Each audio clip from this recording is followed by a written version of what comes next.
Break the rules. I love breaking the rules. In middle school, had like pink makeup and it was like metal and goth all in one. I've personally never felt like I fit in anywhere. It makes me feel like I make my own way. When I first started doing curly hair, there were so many rules, like don't do this, don't do that.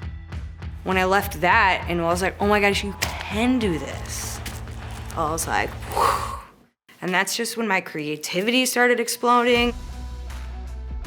Women, like we are busy, we're CEOs, we have our own companies, we don't work for other people. People just want their hair to like look good and not do that much work.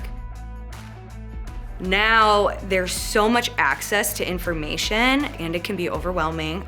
I'm gonna make your hair easy. If you want your hair big and crazy, let's make it big and crazy. You're in control of your own destiny with your hair instead of somebody else being like, no, you can't do that.